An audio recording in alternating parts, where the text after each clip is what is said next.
Bonjour, bonsoir à toutes et à tous. Bienvenue pour cet nouvel épisode du Tollgate NCA. Après une petite pause la semaine dernière, due à un petit peu trop de taf IRL, malheureusement, on se retrouve donc cette semaine pour vous faire une nouvelle fois donc notre débrief un peu particulier de la week précédente avec nos coups de cœur et nos coups de bambou. Et dans la deuxième partie, on garde le même schéma avec cette fois-ci les previews, notre top match à vous présenter pour la prochaine week, qui est la week 6, il me semble. Mais avant de rentrer dans le vif du sujet, je vais vous présenter une nouvelle fois donc, mes deux amis qui me suivent au quotidien pour ce podcast. Donc le premier, c'est mon ami Rosu. Salut Rosu, comment tu vas? Salut à tous, ça va, de retour comme les Gamecocks. Exactement. De retour, sauf ce week-là, je crois que vous êtes en bye week, c'est ça? Cette week on le somme by exactement. Un peu de repos pour vous, ça pourra faire du bien. Faut retrouver des forces. Enfin, notre Soignez les ami blessures. Sellers. Et le second, donc on était en bye week et là on rejoue, qu'on en parlera par la suite de cette rencontre, mais c'est mon ami Bertrand. Salut Bertrand, comment tu vas? Eh ben écoute, ça va bien. Et puis c'est agréable aussi de regarder des matchs sans avoir trop de pression avec son équipe préférée. Donc on regarde des matchs relâchés, c'est sympathique aussi. Exactement. Et par moments, on prend autant de plaisir de voir justement certaines rencontres en étant un peu relâché et en étant un peu en s'en foutant, on va dire, du résultat des deux équipes. On Et ça apprécie reste un peu quand même plus le sympa. jeu, quoi. Ouais, voilà, on apprécie un peu plus le jeu. Donc pour pas perdre trop de temps, on va rentrer directement donc dans cette première partie avec nos coups de cœur et nos coups de bambou. Tiens Bertrand, vas-y, on va commencer par ton coup de cœur si tu veux bien. Eh bien moi, mon coup de cœur, du coup, va pour le Crimson Tide d'Alabama, qui s'est relancé de manière exceptionnelle, on peut le dire comme ça, parce qu'ils sont allés gagner chez les Bulldogs de Georgia, donc qui étaient classés 5e. Alabama était classé 17e. Et ils ont fait un match vraiment de haut calibre, autant en attaque qu'en défense. C'était un match à regarder qui était extrêmement sympathique à regarder. Il y avait des actions autant en attaque, autant qu'en défense.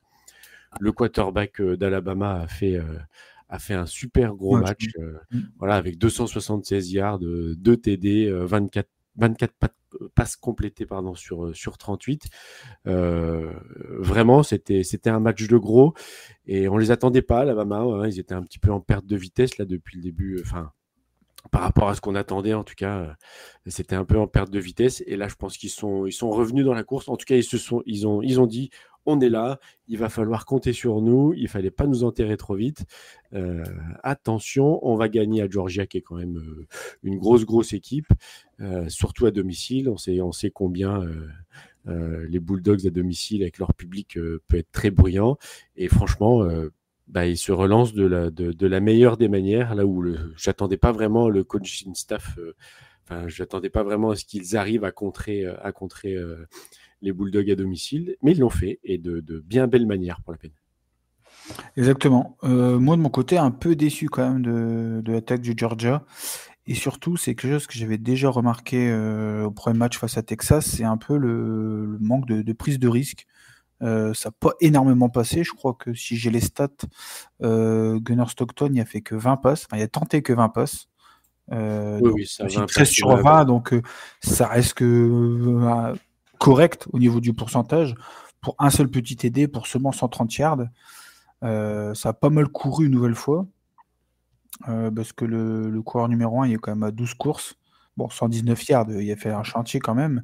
Mais on voit que les courses sont bien réparties, avec à peu près 1, 2, 3, 4 joueurs au-dessus de 4 courses. Donc c'est quand même pas mal. Donc moi j'étais un petit peu déçu. C'est déjà ce que j'avais dit par rapport au match de Texas-Georgia.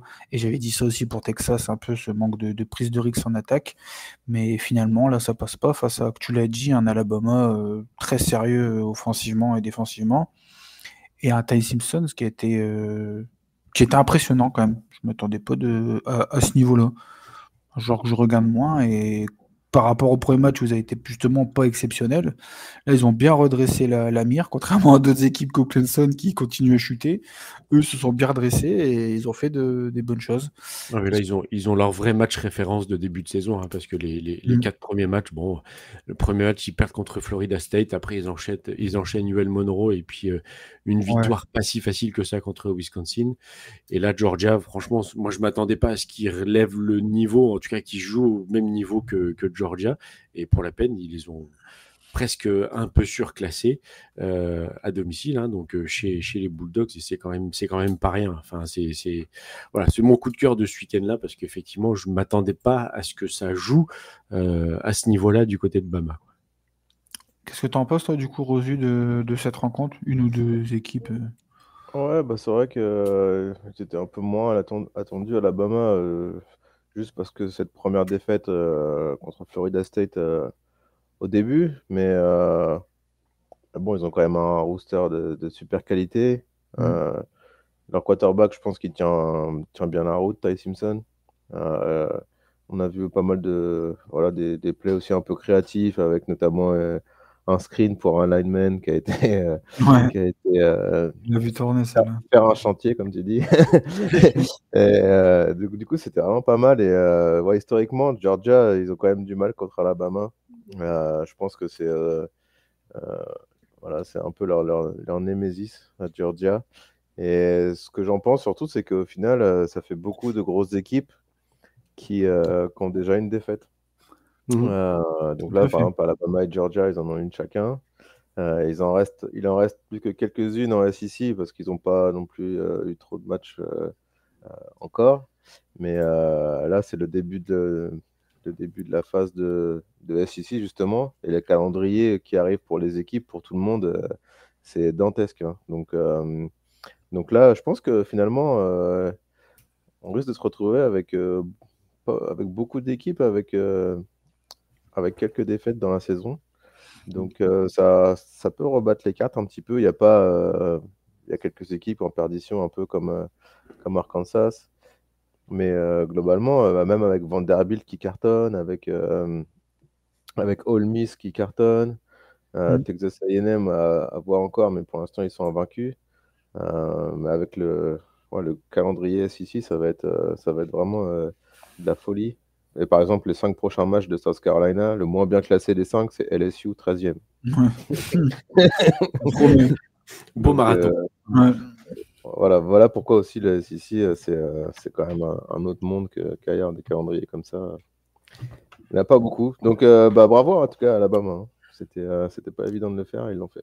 C'est clair. On peut ajouter, du coup, il y a LSU, il y a Texas aussi, qui ont eu déjà une défaite. Mhm. Ça fait pas mal d'équipes, hein, quand même, au final, comme tu le dis, déjà avec une défaite. Ouais, ouais. Après, il y a quelques surprises comme Vanderbilt, mais est-ce qu'ils vont tenir la cadence? Je me souviens plus exactement leur calendrier, mais ils ont déjà Texas à jouer dans pas très longtemps. Mhm. Il faut voir. Alabama, semaine Et prochaine. Alabama aussi, donc bon, ça va peut-être se régler aussi à ce niveau-là. Bah, franchement, il m'avait fait bonne impression, Vanderbilt, hein. Donc, Oui, Ouais, oui, ça joue bien, ça joue bien. ouais, c'est intéressant, il y a une bonne continuité, c'est clair. Mais ça, on en parlera peut-être par la suite. Sans transition, du coup, Rosu, je vais te demander directement ton coup de bambou. bah, mon coup de bambou, je vais mettre Florida State. Florida State, on pensait qu'ils avaient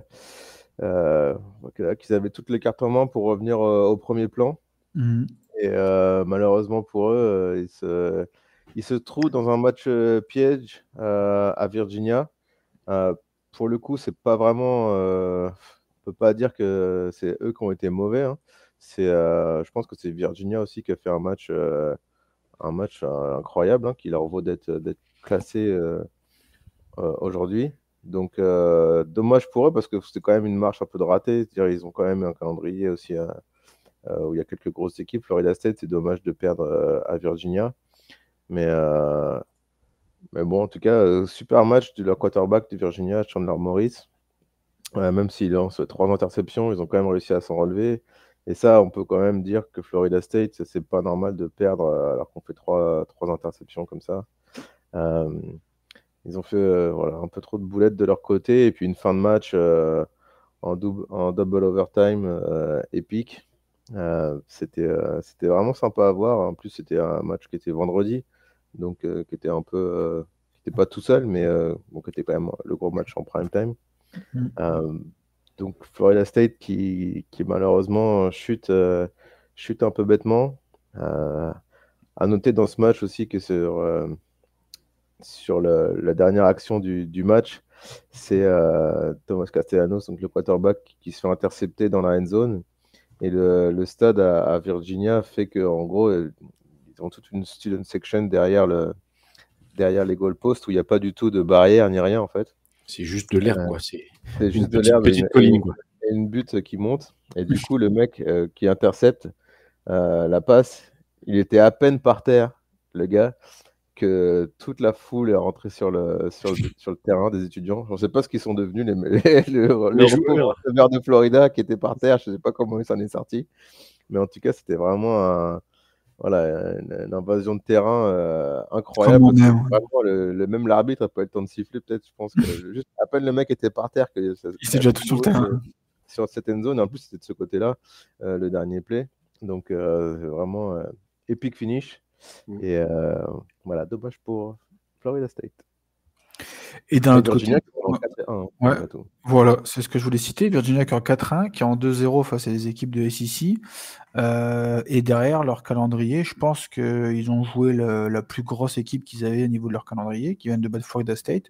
Ils avaient battu juste avant Stanford, qui reste quand même une équipe correcte pour Virginia. Et derrière, c'est Louisville, Washington State, North Carolina, California, Wake Forest, Duke, Virginia Tech. Ça va être des matchs un peu 50-50 pour eux jouer, mais pour le moment, on démarre en 4-1, c'est plutôt pas mal. Ils auraient même pu démarrer en 5-0. C'est dommage qu'ils ont perdu leur match contre NC State, mais ça reste correct comme début de saison pour eux. Je sais pas, Bertrand, si tu voulais ajouter quelque chose au niveau de... Juste rajouter que Florida State, du coup, prépare très très mal son choc de la semaine prochaine contre Miami. Et je pense qu'il valait mieux arriver avec un peu plus de confiance face à l'ogre Miami que d'arriver après une défaite contre Virginia Tech où ça va rebattre sûrement un peu les cartes dans la tête. Et on sait qu'à ce niveau-là, ne pas avoir la confiance, ça peut être dévastateur. Donc ça rebat beaucoup les cartes pour le week-end prochain. Et la question se pose de est-ce qu'ils vont être capables de gérer l'ogre Miami qui est quand même... qui a le vent en poupe ces dernières semaines. Donc, ça promet peut-être potentiellement un match à sens unique. On ne l'espère pas, clairement pas. Mais ça peut partir assez rapidement très, très mal pour Florida State, quoi. Tout à fait, ça va être un match, c'est soit ils vont justement utiliser ce match-là pour réagir et pour repartir sur une bonne dynamique, ou alors ça va être le match qui va totalement les enfoncer et tous les espoirs qu'on avait en début de saison pour Florida State. C'était un peu une équipe, enfin, on hésitait un peu, c'était pas non plus les plus attendus au niveau de ce qu'ils produisaient, mais là, ça peut faire la différence s'ils se font exploser face à Miami au prochain match. J'ai pas leur calendrier et à domicile, j'ai pas après leur calendrier en tête, je vais essayer de me remettre dessus. On est sur Pittsburgh, Stanford, Wake Forest, Clemson, Virginia Tech, NC State et Florida pour finir. Ouais. Bon, après, c'est un calendrier, somme toute, assez à leur portée. Hein. En sachant le niveau de Clemson en plus. Niveau de Clemson cette saison, Florida pareil, Florida on va en rediscuter après, mais ouais, ça reste un calendrier correct pour eux quand même. Disons ça peut faire penser que la victoire contre Alabama en week 1, c'était peut-être finalement qu'une belle surprise, quoi. C'était peut-être Alabama qui n'était pas rentré dans son match, dans sa saison plutôt. Donc avoir le rebond de fierté le week-end prochain contre Miami. Quand même en overtime, ils ont quand même fait un match correct. Hein, oui, ils ont fait ça reste un match correct, c'est sûr. Ouais. Après, c'était Virginia. Bon. Ok, bon, on va attaquer tout de suite. Donc, pour enchaîner, moi, je vais vous parler de mon coup de cœur. Et ça me fait bizarre de dire ça parce que potentiellement, j'aurais peut-être la chance de le voir dans quelques jours si je ne le porte pas l'œil et qu'il n'est pas blessé. C'est notre QB que vous avez pu, pour nombreux, découvrir grâce à la série qu'ils ont fait documentaire sur Netflix. C'est Diego Pavia, le quarterback de Vanderbilt, qui nous a fait un très très gros match. Un match à sens unique face à Utah State. Ils ont gagné 55-35. Par contre, je voulais quand même relever la performance de ce match. Il finit à 26 sur 34, donc 76% de passes complétées, donc c'est très très propre, au-dessus de 70%, pour 321 yards, 5 touchdowns à la passe une interception, une interception qui noircit un peu la ligne de stats, mais accompagné de ça, c'est quand même 9 courses pour 79 yards à la course et un TD. Donc clairement, il était partout, il a tout fait dans ce match, et je trouvais ça intéressant de mettre l'accent sur ce joueur un peu atypique, parce que actuellement Vanderbilt est invaincu, ils sont en 5-0. Alors, ils n'ont pas eu non plus un calendrier facile depuis le début de saison, parce qu'ils ont quand même joué face à South Carolina. Ils ont gagné, ne regarde pas comme ça, ils ont gagné 31-7. Donc, c'était en plus un match un peu, on en avait discuté à sens unique. Enfin, ils avaient fait forte impression. Ils avaient fait forte impression Vanderbilt quand même. Juste avant, on avait parlé d'eux aussi. C'était qui? C'était Virginia Tech, il me semble, non? Oui. Je crois qu'ils ont joué Virginia Tech aussi. Ils avaient fait un très bon match. Et les deux autres, bon, c'est face à des équipes un peu moindres. Leurs trois autres matchs étaient un peu contre ce qu'on appelle des cupcakes. Hein. Voilà. Mais pour le moment, il est quand même à 1200 yards à la passe pour 13 TD, 3 inter. C'est ultra propre. Au niveau du rating, il est troisième des QB de ce que j'ai vu. C'est impressionnant la saison qu'il nous fait. On l'avait déjà vu un peu la saison dernière, un peu le chien fou là, de Vanderbilt qui a influé un élan de combattants là, sur le terrain. Et je trouvais ça intéressant de remettre un peu de lumière sur ce genre de joueur un peu atypique et qu'à mon avis, il ne fera pas une grande carrière en NFL, mais je trouve qu'au vu de sa carrière universitaire, c'est important de parler de lui. Je ne sais pas si vous voulez rajouter une petite chose sur lui directement ou sur Vanderbilt. Toi, Rosu, tu les as. Sa carrière universitaire qui en tout cas aura été bien longue. Donc évidemment, c'est un avantage pour lui. Encore voilà, coup de chapeau aussi à son coaching staff qui fait du bon boulot en jouant sur ses qualités, justement. Et puis, il a quand même beaucoup de qualités, ce garçon. Des jeux qui sont en général bien appelés, voilà, une équipe qui est franchement assez dure à défendre, Vanderbilt. Donc, voilà, attention à eux. On va voir ce qu'ils veulent un peu contre Bama, là. Pour le coup, je ne serais pas complètement surpris s'ils arrivaient à faire quelque chose.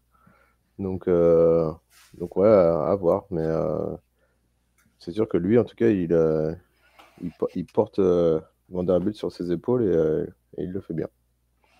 Tout à fait. Bertrand, je vais ajouter une petite chose. Juste de voir que la cote de Pavia est de plus en plus importante. Hein. Donc effectivement, alors au niveau NFL, je ne suis pas sûr, mais en tout cas, sur la course au Heisman Trophy, il commence à être dans le haut du tableau. Et je pense que s'il continue comme ça, effectivement, il a des chances, vu le niveau cette année un petit peu et ce qui en ressort, d'être dans le top 3 au niveau du Heisman Trophy. Et bon, ce serait récompenser effectivement un joueur un peu atypique, et puis, mais qui a une volonté de faire. Et puis, voilà, il a la grinta, hein, comme on dit. Il y va, il charge. Enfin, voilà, il s'économise pas. C'est vraiment. C'est sympa à regarder aussi, hein, de voir un joueur qui s'économise pas, qui donne vraiment tout, et puis qui a cette volonté comme ça, implacable, de toujours faire avancer son équipe. Et c'est impressionnant. C'est impressionnant. Ouais. Mais en tout cas, ouais, Vanderbilt, ils n'ont plus qu'un seul non classé à jouer, qui est Kentucky.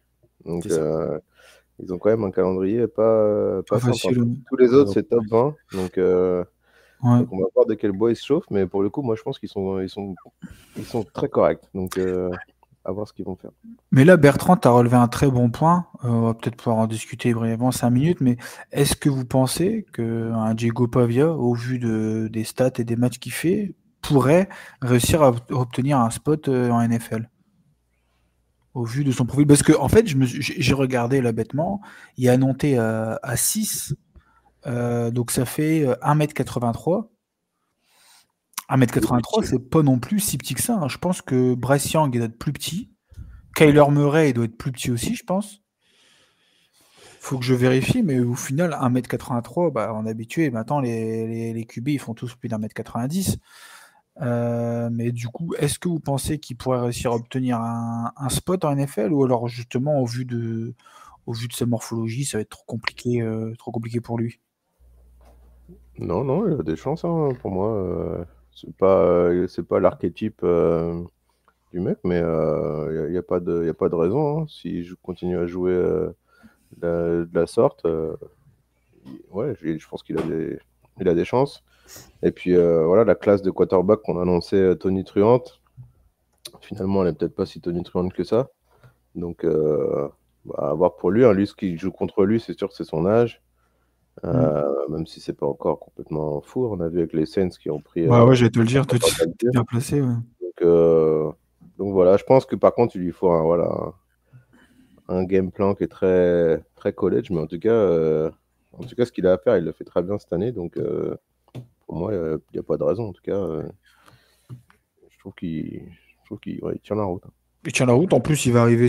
En fait, d'un côté, c'est un joueur qui arrive avec un peu d'expérience. Ça peut être cool de l'avoir en deuxième QB ou troisième au cas où. On sait jamais. On voit qu'il y a quand même de plus en plus de blessures en NFL. Je les comparais justement avec Kyler Murray et Bryce Young parce que c'est pas à peu près le même profil. Les deux sont plus petits que lui. Ils font Bryce Young, c'est vraiment Bryce Young, ouais. Pour l'instant, il a du mal. Mais je compare au niveau de la morphologie. Ils font tous les deux 1m78, lui fait 1m83. Donc il est annoncé plus grand qu'eux en plus. Ça me semble bizarre 1m83. Ouais. Je le voyais plus petit que ça quand même. J'aurais plutôt dit 1m75 aussi comme eux. Mais bon, au final, à l'image de ce qu'a pu faire un Kyler Murray dans le début de sa carrière, que c'était quand même très très propre en NFL, il pourrait réussir à, pourquoi pas, faire quelques bouts de match ou on n'en sait rien. Il tombe dans une équipe comme les Saints, par exemple. Non, merci, mais potentiellement, si tu l'as avec Rattler, il y a bataille quand même. Tu vois ? Si c'est pas Rattler numéro 1 et lui numéro 2 ou numéro 3. Non, mais lui, tout son jeu, ça vient du fait qu'ils lui font faire plein d'options, etc., pour courir et tout. Bon, ce sera quand même moins facile en NFL. En effet, ce sera pas mal. C'est pas les mêmes animaux non plus. Franchement, les gabarits en défense sont pas pareils. Hein, voilà, les plays sont vachement bien déguisés à Vanderbilt pour lui. Mais moi, je prends un Sellers tous les jours devant Pavia, sans question. Sans être chauvin du tout. On aura l'opportunité de faire notre mock draft. On verra ce que ça donne si jamais les Saints partent sur Seller ou pas. Au premier tour, ils partent sur un QB dans tous les cas. Bah, ça dépend. Rattler, il a l'air de quand même. Il perd, mais il fait pas des mauvais matchs. Hein, c'était pas dégueu. C'est pas à cause de lui, en tout cas. Ouais, c'est vrai que c'est pas à cause de lui. C'est vrai. Bon, on va enchaîner pour pas perdre trop de temps non plus. On est arrivé donc à toi, Bertrand, sur ton coup de bambou. Et moi, mon coup de bambou va pour UCLA. Très beau coup de bambou. Qui est en perdition complète. Hein, les Bruins de UCLA. On ne sait pas ce qui leur arrive cette année. Non, enfin, historiquement, c'est quand même une équipe qui est plutôt correcte, avec un historique très très important. Et là, ils arrivent à perdre. Enfin, ils ont perdu tous leurs matchs, hein, c'est pas compliqué, contre Utah, contre Las Vegas, contre New Mexico, contre Northwestern. Et puis, bon, là, ils sont un peu raccrochés, mais voilà, ils sont au fond de la Big Ten. Il n'y a rien qui fonctionne. Les regarder à jouer, c'est horrible. Moi, j'ai essayé un petit peu parce que voilà, j'aime encore bien UCLA de loin. Ils jouent Penn State l'année prochaine qui est classé 7. Je pense qu'ils vont se faire éclater complètement. Enfin, je ne vois pas d'autres possibilités. Le coach est à 2 doigts déjà de se faire virer. Bon, il y en a déjà un qui est passé aux oubliettes à Arkansas. Mais là, je pense qu'il n'est pas loin. Ils l'ont viré, je crois. Ah oui, ils l'ont déjà viré. Oui, ouais, il a été viré. Peut-être que celui qui prend l'intérim, il va se faire virer aussi, parce que visiblement, ça marche pas, ça fonctionne pas mieux. Voilà, c'est vraiment moche à regarder. Ça joue mal, malgré leur transfert du QB qui venait de Tennessee, qui était parti un peu de manière un peu tonitruante et qui a un peu surpris un peu tout le monde. Bah, ça fonctionne pas, mais en même temps, on a l'impression qu'il est un peu tout seul aussi, hein, parce c'est le leader à la passe. Bon, ça c'est normal, mais c'est aussi le leader à la course. Ouais, c'est compliqué. Donc ils sont à 0-4, gros 0 pointé, et c'est très très moche à regarder jouer, et il y a rien qui fonctionne. Donc on va espérer qu'ils se reprennent, mais très franchement, j'ai des doutes. Je pense qu'on est une bonne équipe partir pour une fiche 0 pointé pour la saison là. Bah, justement, si je peux en rajouter une couche, c'est qu'au vu des matchs, bon, il y a Utah quand même directement en début de saison, en première week, où c'était un match, on pouvait s'attendre à une défaite, mais derrière le reste, ça a été des équipes un peu moyennes. Ils se tapent Penn State la prochaine week. Donc, à mon avis, on va rester sur le même résultat. Voire Et plus. après, Michigan State, Maryland, Indiana, Nebraska, Ohio State, Washington, USC. Je les vois pas gagner. Il y a un une seul chance match. de faire le petit 0-12. Ah oui, on est bien parti. Franchement, on est bien Allez. parti. Hein. Peut-être un petit peu contre Maryland, allez, à la limite, mais Ouais, le je suis même Maryland pas de sûr. Nebraska, il y a peut-être pas aller. On ne sait pas selon les équipes aussi dans quelle forme ils vont arriver. Ah, puis vu la qualité de jeu. Putain, c'est le 0-12, je pense qu'on a une chance. Hein. Ouais, Qu'est-ce que tu en franchement, penses, toi, Rosu, du coup? Oui, très, très possible, voire Très beau probable 0-12 aussi. au point où on en est. Mais bon, voilà, dans un sens, j'aimerais bien qu'ils se réveillent contre Penn State, qui a un classement usurpé. En ce qui me concerne, premier match contre une grosse équipe, ils ont perdu, évidemment. Donc voilà. Et en tout cas, il va falloir qu'ils se bougent s'ils veulent faire quelque chose et pas finir en 0-12, comme tu dis. Et ben justement, on avait parlé de. Donc, c'était maintenant à toi, Rosu, et c'était pour ton coup de cœur.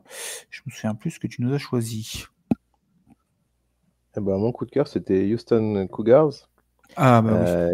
Houston Cougars qui sont invaincus pour l'instant, 4 victoires, 0 défaite. Est-ce que ça fait pour autant une équipe qui va faire des gros résultats? Peut-être pas forcément, mais en tout cas, ils démarrent bien. Ils sont revenus contre Oregon State, qui n'est pas en grande forme, Oregon State, hein, parce qu'eux, ils ont tout perdu. Ils sont revenus assez bien dans le 4e quart pour aller en prolongation, gagner sur un kick. Mais celui que je voulais un peu mettre en avant, c'était le quarterback Connor Weigman. Pourquoi pas pour ses stats exceptionnelles, mais plutôt pour son voilà, nom. un peu comme Houston dans le match. C'est un peu l'histoire d'un comeback. Ouais, c'était un prospect 5 étoiles, Connor Weigman, qui jouait à Texas A&M, qui a starté le début de saison l'année dernière à Texas A&M avant de se faire passer par Marcel Reed. Et donc, il est parti à l'intersaison parce que voilà, Marcel Reed s'était établi en tant que titulaire. Et du coup, il est resté un peu dans le même coin. Il a été à Houston. Et puis, pour l'instant, en tout cas, ça lui réussit bien. Donc, tant mieux pour lui. Comme quoi, quand on a des qualités quand même, ça permet de gagner des matchs. Et voilà, ça fut le cas contre Oregon State. Bon, après, voilà, je donne pas forcément très cher de leur peau, mais en tout cas, je voulais saluer leur bon début de saison. Et puis, c'est la petite histoire de notre ami Conner. Et je pense que on en reparlera peut-être par la suite si on a le temps, mais ils auront un match directement test face à une autre équipe invaincue pour le moment dans cette saison. Et un calendrier quand même pas facile qui arrive pour eux, parce que derrière, après, donc ils auront Texas Tech, je vous le dis tout de suite, qui est pour l'instant donc 11e au classement. Oklahoma State, Arizona State qui est 25e, West Virginia, UCF, TCU et Baylor. Ça reste quand même un calendrier pas simple hein, pour une équipe de Houston qui pour le moment fait ce qu'il y a à faire. Alors pour enchaîner et terminer donc sur cette petite partie récap, on va terminer par mon coup de bambou. On était à peu près d'accord en plus chacun pour parler de cette équipe-là. Donc c'est l'équipe de Syracuse.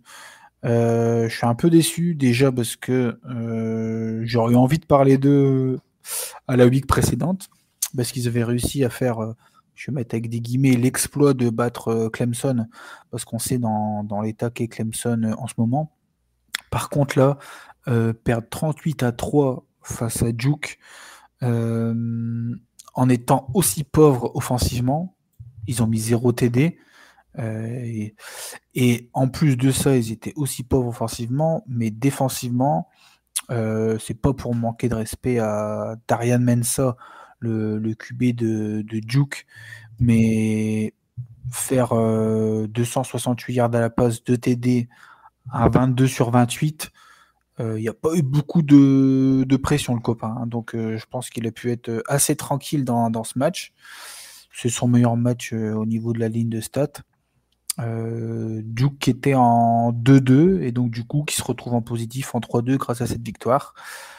Attention à Syracuse du coup qui se retrouve également maintenant en 3-2, qu'ils avaient perdu logiquement leur premier match face à Tennessee, parce que Tennessee en ce moment, tout le monde perd contre Tennessee, c'est vraiment une bonne équipe.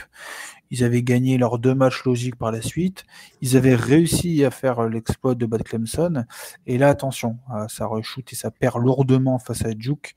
Derrière, ils ont quand même SMU, Pittsburgh, Georgia Tech, North Carolina, et ils enchaînent Miami, Notre-Dame et Boston College.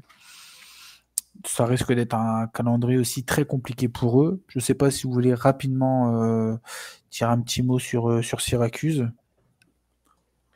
Ouais, dommage, hein, après, comme tu dis, avoir fait l'exploit de battre Clemson à Clemson. Voilà, chuter comme ça, et puis de cette manière, hein, comme tu dis, là, c'est vraiment une tôle, à domicile en plus. Je pense que pour le coup, les supporters de Syracuse, ils ont pris un froid, là. Un bon coup de clim. Voilà, cette rubrique s'appelle coup de bambou. Voilà, Juste titre. Voilà pourquoi l'expression.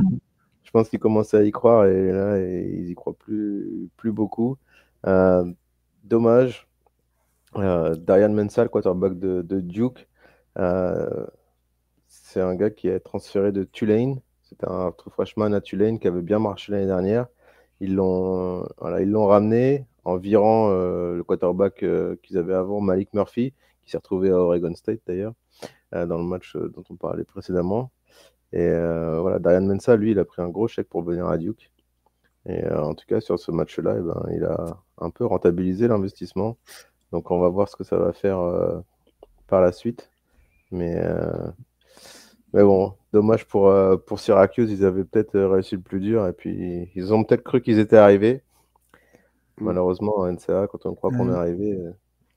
c'est le retour de bâton direct. Ouais. Exactement. Alors, parfait. Maintenant, on va pouvoir passer à notre deuxième partie directement. On vous a sélectionné quelques matchs qu'on a envie d'évoquer avec vous, des matchs qu'on attend. Pour nous, les matchs les plus intéressants à regarder. Évidemment, ça reste subjectif. On sait qu'il y a toujours des choses qui peuvent se passer en college football. Mais donc, le premier match, et je précise avant qu'on est resté impartial, hein, au cas où, si certaines personnes le disent. Parce que le premier match, on va vous parler du Texas-Florida, évidemment. Texas, après un début de saison compliqué, surtout offensivement, j'ai envie de dire, et une première défaite face à Ohio State, ils ont gagné les 3 matchs de suite, logiquement. On a vu une petite amélioration pour Arch Manning au fil des matchs. Ça reste pour l'instant pas ultra propre et surtout au niveau de la prise de décision encore un peu compliqué. C'est un peu mieux. On voit qu'il aime bien courir aussi. Ça reste intéressant quand on va évoluer face à des équipes un peu supérieures. Pour le moment, c'est dur de juger face aux matchs qu'ils ont pu jouer. De l'autre côté, par contre, Florida avait bien démarré, avait gagné le match qu'il devait gagner. Et par contre, derrière, depuis leur défaite face à USF, un peu surprise, même totalement surprise, j'ai envie de dire, on ne s'attendait pas à ça. Ils perdent derrière contre 2 adversaires logiques, LSU et Miami, qui étaient supérieurs. Les 2 équipes ne sont pas dans la même dynamique. On a une équipe qui a enchaîné pour l'instant des victoires logiques. L'autre qui a enchaîné des défaites, un peu logique aussi. Pour beaucoup, Texas est favori. On verra ce que ça va donner. Du coup, on va commencer directement par toi, Bertrand. Qu'est-ce que tu penses de cette rencontre et qu'est-ce que tu attends des Texas? Alors, avant la saison, je pense que c'était une des rencontres. Il y en a plein des belles, hein, en tout cas, mais en tout cas, dans le schedule de Texas, ça devait être une des très belles rencontres de SEC contre Florida. Et malheureusement, Florida s'est un peu écroulé, comme tu l'as dit. Néanmoins, effectivement, la différence de calendrier entre Texas pour le moment et les Gators de l'autre côté de Florida est quand même assez probante, hein. Ils ont joué des grosses équipes. En Texas, de notre côté, on a joué Ohio State en première week, donc forcément difficile de mesurer, de mettre la jauge par rapport à ce que Florida a pu connaître. Ça joue aussi en Floride, dans le stade des Gators, hein, qui est sur The Swamp, qui fait beaucoup de bruit.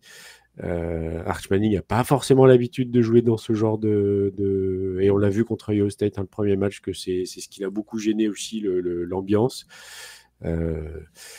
Alors certes, on est rassuré par les derniers matchs, notamment Sam Houston, mais voilà, Sam Houston, ça reste une équipe B, entre guillemets, où effectivement, moi, j'attendais pas moins de 50 points. Bon, on en a mis 55, tant mieux. Ça a rassuré, ça a pris la confiance, ça a permis de mettre sûrement des automatismes en place. On a eu une semaine de repos, ce qui peut être bien, comme l'inverse, parce que les jambes aussi, on peut perdre un peu le rythme. Effectivement, tout le monde donne Texas très, très favori. C'est du 78% contre du 22% quasiment.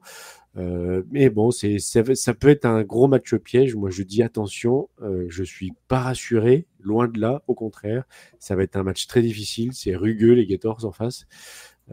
Attention. Et on a des problèmes d'offensive line quand même pour protéger Arch Manning. Donc attention à la D-line des 14 qui peut faire très très mal à notre attaque. Et si notre attaque est enrayée, même si on a une très très très bonne défense, elle ne pourra pas tenir tout le match contre des grosses équipes comme ça. Tout à fait. Clairement, ce qu'on a vu, notre plus gros problème, c'est, tu l'as évoqué, c'était un problème d'automatisme. C'est en attaque, réussir à se trouver les yeux fermés, essayer de se comprendre un peu mieux entre Manning et les receveurs, essayer de bien varier aussi notre jeu, parce qu'on a quand même des très bons joueurs de course. Le fait d'avoir eu des matchs un peu à notre portée et en plus de ça avoir une bye week la semaine dernière, je pense que c'est pas ce qui va trop nous déranger, parce que justement ça nous permet de continuer à travailler, même si c'est pas un match officiel, on peut continuer à bosser les automatismes, donc ça c'est une bonne chose. Par contre maintenant le problème c'est que Florida, ils ont eu l'habitude de se faire rouler dessus 2 matchs d'affilée, donc des grosses rencontres, on va dire qu'ils sont rodés, en plus ils sont à domicile. Je suis d'accord avec toi, attention au match piège et pas voir le match trop facile non plus. Rosu, tu veux dire quelques mots rapidement sur ce match, cette équipe? Ouais, se faire rouler dessus, je trouve que c'est un bien grand mot. Ouais, quand je dis rouler dessus, c'est ils ont l'habitude de jouer des grosses équipes. Ouais. Ils ont affronté quand même des grosses équipes, et puis voilà, tous les observateurs étaient assez en accord pour dire que que la défense de Florida, elle tenait pas mal la route, que c'était plutôt l'attaque qui avait des gros problèmes.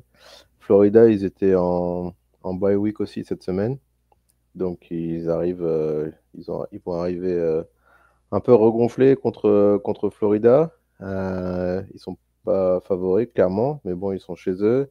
C'est un peu pour eux le dernier espoir de ne pas se diriger vers une saison catastrophe. Donc là, si j'étais le coach de Florida, je m'occuperais absolument pas de la suite du calendrier, et j'aurais qu'un seul focus, c'est absolument de sauver quelque chose contre Texas.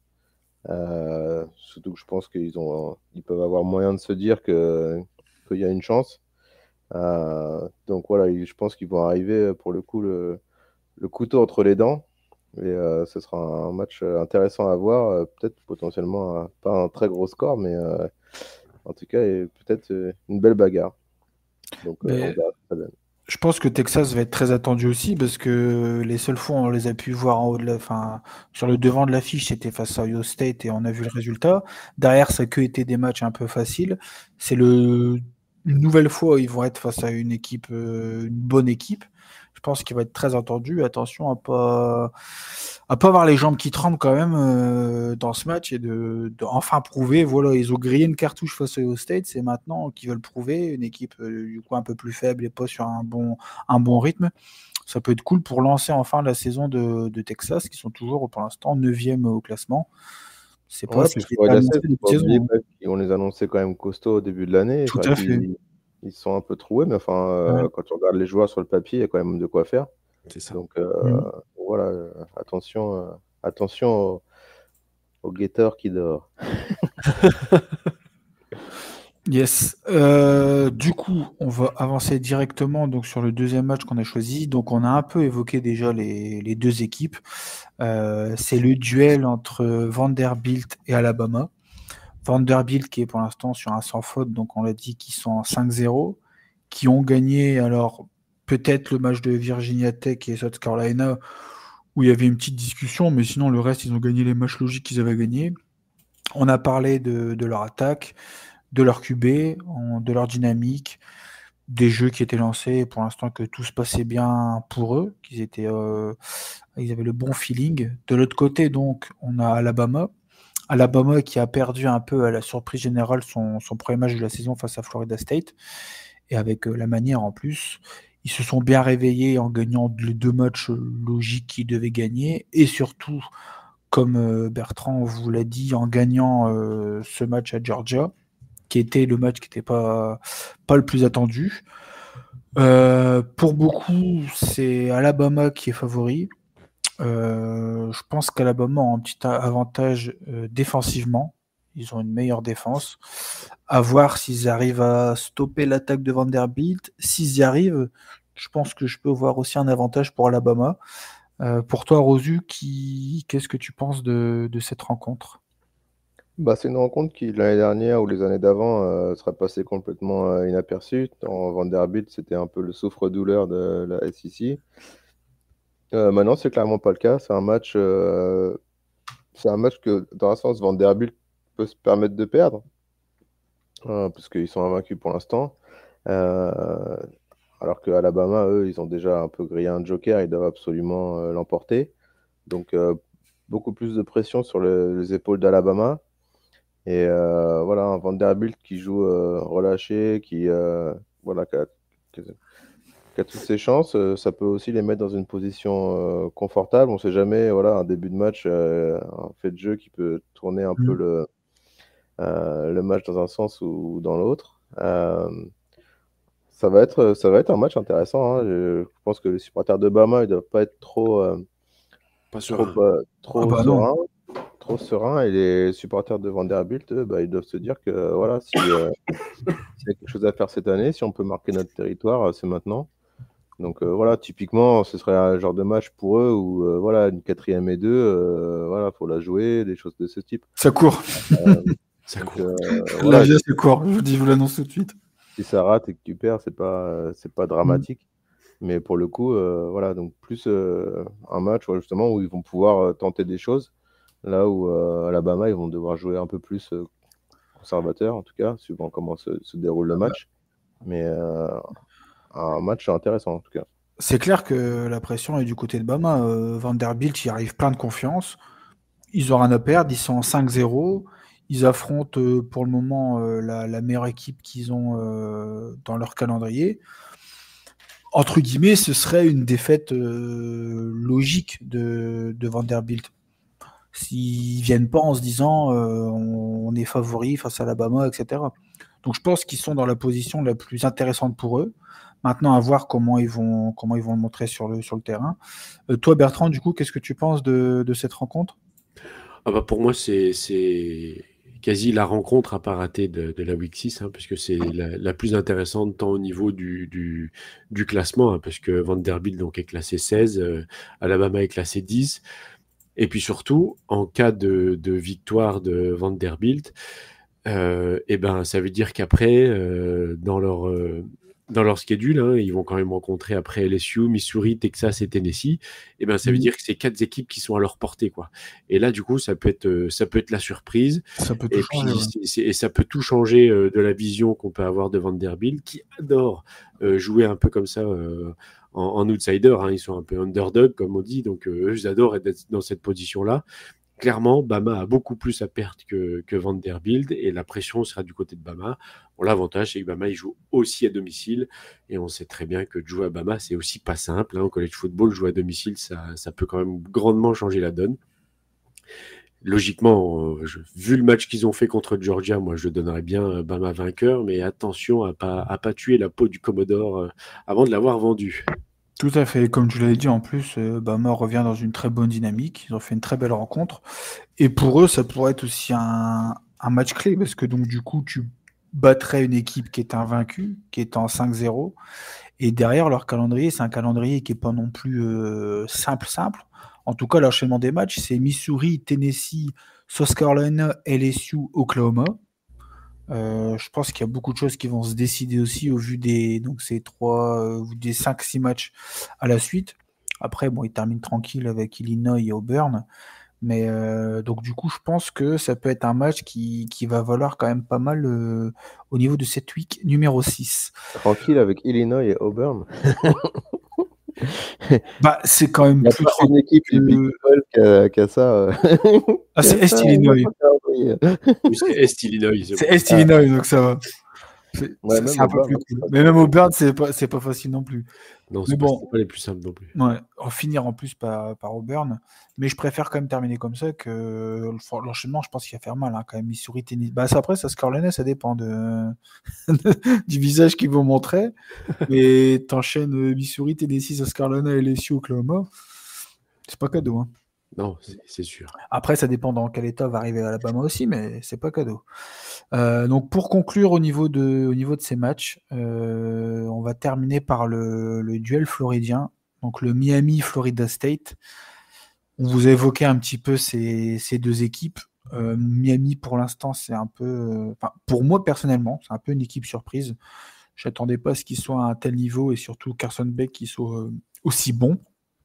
Ils sont quand même sur un enchaînement de 4 matchs pour 4 victoires. Ils ont battu le premier match Notre-Dame, qui était un petit peu une surprise pour certains.